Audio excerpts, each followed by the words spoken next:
हे समर्थ परमात्मा, हे निर्गुण निरंकार, तू करता है जगत का, तू सबका आधार। कण कण में है बस रहा तेरा रूप अपार।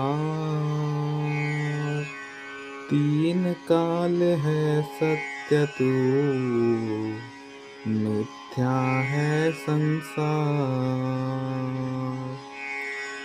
घट घट वासी है प्रभु, अबनासी करतार। दया से तेरी हो सभी, भवसागर से पार। निराकार साकार तू, जग के पालनहार। है बेअंत महिमा तेरी, दाता परम्पार। परम पिता परमात्मा, सब तेरी संतान। भला करो सबका प्रभु, सबका हो कल्याण। सबके सुख का अपने मन में जो भी भाव बनाएगा, सच मानो निश्चित ही वह जन खुद सुख से भर जाएगा जी। सत्संगत जी प्यार से कहना धन्यकार जी। तो ये जो आप सबका सत्संग के प्रति, निरंकार के प्रति, सेवा के प्रति, सुमिरन के प्रति ये जो अपना एक मन है, जो निरंकार में टिकाने वाली बात होती है, जो अपना असली रूप है हर एक का, उसकी पहचान करने तक की यात्रा ही नहीं है सिर्फ। एक बार जब ये रूबरू होकर इस प्रभु परमात्मा का ज्ञान, ब्रह्म ज्ञान द्वारा आज हमें जब मिल जाता है,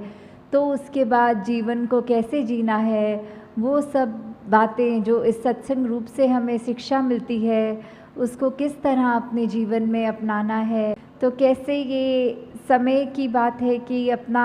यूज़ जो किया उसको इस प्रभु परमात्मा निरंकार के एहसास में बिताने वाली बात आ जाती है कि कैसे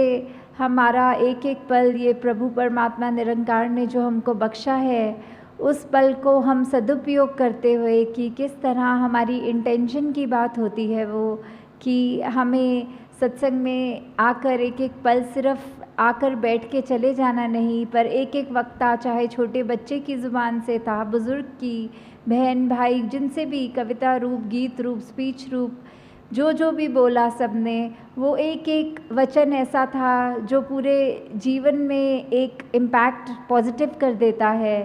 तो दातार कृपा करे कि ये ताउम्र हमारे जीवन में ये अच्छी बातें, ये हमारे सिर्फ बोल तक नहीं रह जाए, कान में घुस के सिर्फ दूसरों को सुनाने के लिए नहीं रह जाए, बल्कि हमारी सोच में, हमारे व्यवहार में, हमारे कर्मों में भी झलके।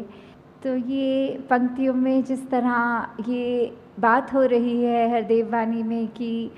ये सुख की बात है, ये जो हर एक को जो अपने जीवन में सुख की प्राप्ति करने के लिए क्या एक रास्ता अपनाना है। जिस तरह अभी सत्संग की भी बात हुई, उस तरह यही कि युगों युगों से देखा जाए तो संतों का तो दिल ऐसा ही हुआ है जो सिर्फ अभी की बात नहीं है, चाहे कलयुग हो, सतयुग हो, द्वापर हो, कोई भी समय ले लें, कि संतों ने तो हमेशा यही चाहा है कि एक जो हर एक को कैसे मन में चैन दिया जाए, हर एक को किस तरह अपने असली रूप इस परमात्मा का दर्श दीदार करा दिया जाए, और कैसे उस तरह फिर एक जो पहचान कराई जाए, अच्छे गुण दिए जाए, उसी में ही एक ये परमानेंट सुख छुपा है। छोटे छोटे सुख तो कहीं ना कहीं हर समय पे मिल जाते हैं, पर ऐसा कौन सा सुख है जो हर समय एक जैसा ही हो और वो उस सुख में कुछ बढ़ा ना जाए, कोई घटा ना जाए।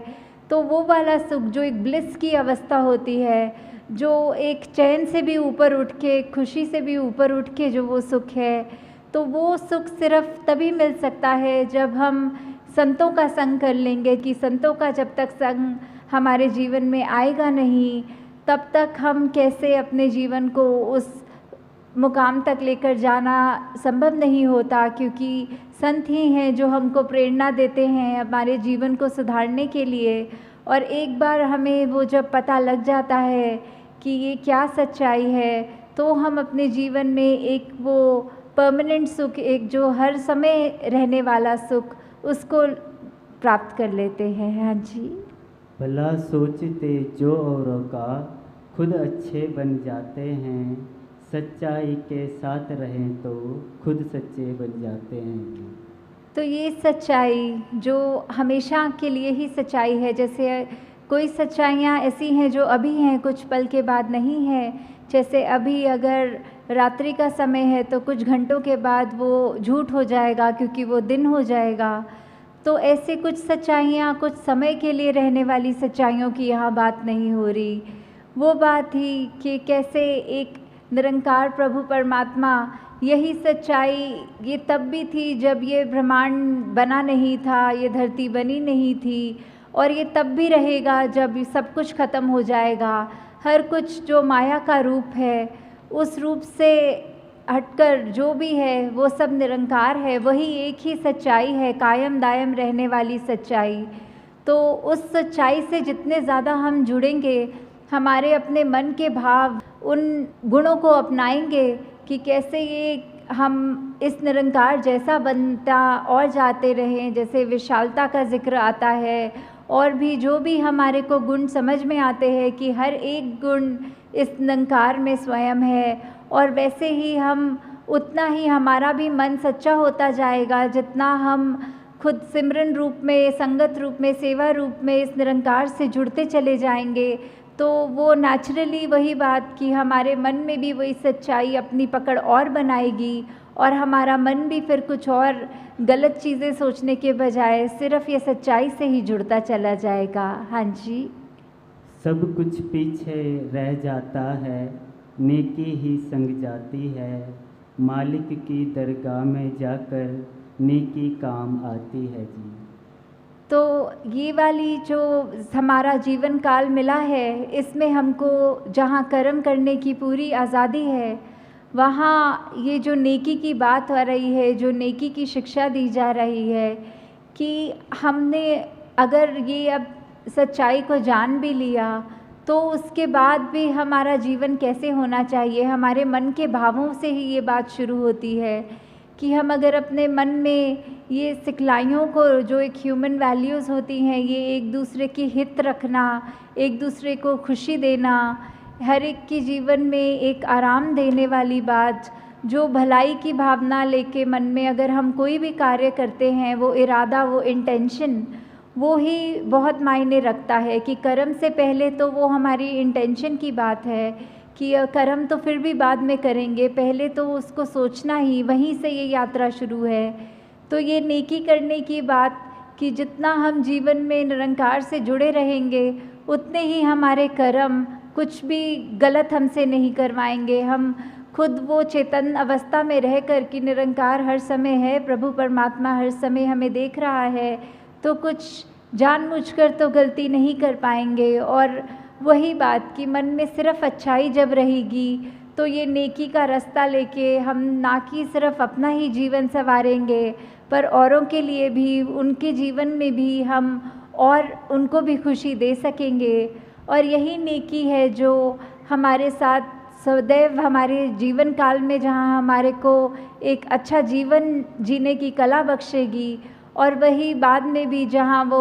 परमात्मा की दरगाह वाली बात है कि उस समय भी जब मृत्यु हो जाएगी, तो भी हमारा ये जो जीवन में हमने कर्म किए हैं, वो चाहे हमारी एक बात तो वो भी हो जाती है कि कर्म को जहाँ बोला है कि बुरे कर्म तो एक अलग तरह की बेड़ी है, और ये अच्छे कर्म चाहे सोने की बेड़ी है। तो जहाँ वो बात भी है कि कर्म हम अगर सोचें कि हम खुद कर रहे हैं, तो उसको अगर अच्छा करें या बुरा करें, तो वो एक बैगेज साथ लेके चलने वाली बात हो जाती है। पर जब हमने पहले ही प्रण में जहाँ ये तन मन धन को सरेंडर वाली बात ये समर्पित कर दिया इस परमात्मा के आगे कि सब जो बख्शा है उसी का है, तो ये ख्याल भी और ये कर्म भी जो भी हमारी तो कोई औकात नहीं कि करें। तो जब उस भाव से हम रहेंगे और हमारे अच्छे कर्म हमसे होते जाएंगे, तो फिर वही बात है, वही कर्म है जो आगे हमारे मृत्यु के समय भी हमारे साथ जो आगे जाएंगे। हाँ जी। कभी किसी का बुरा सोचना सबसे बुरी बुराई है, कहे हर देव भला कर सबका, इसमें तेरी भलाई है जी। तो ये सरबत के भले वाली बात कि हर एक में कोई फ़र्क ना करते हुए कि ये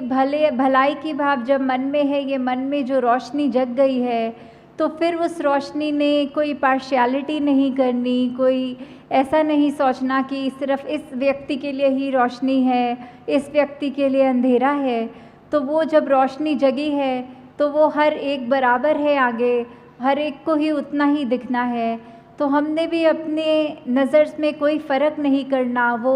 भाई कन्हैया वाली सेवा भक्ति की बात कि जहाँ युद्ध के मैदान में जब उनसे भी पूछा गया कि आपने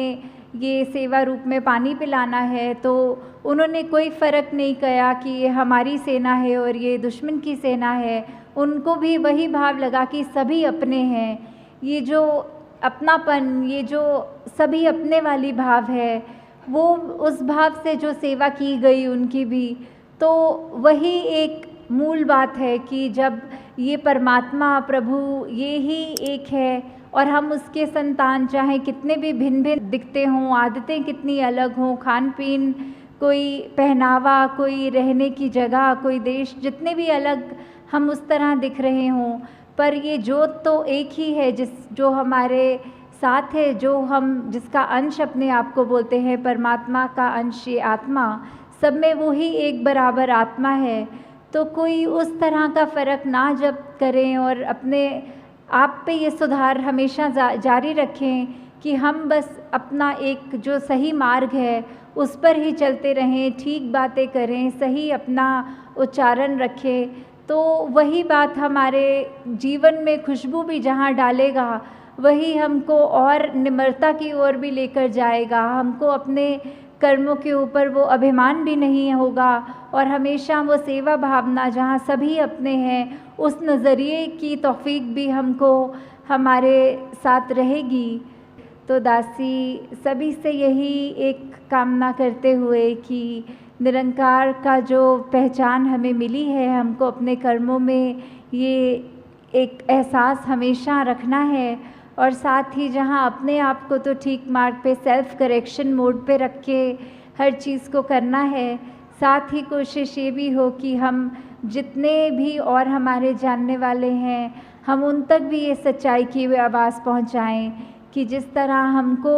ये तौफीक मिली है, दातार कृपा करे हर एक के घर में एक ये ज्ञान उजारा होकर उनको भी ये रोशनी मिले। सत्संगत जी, धन्यवाद।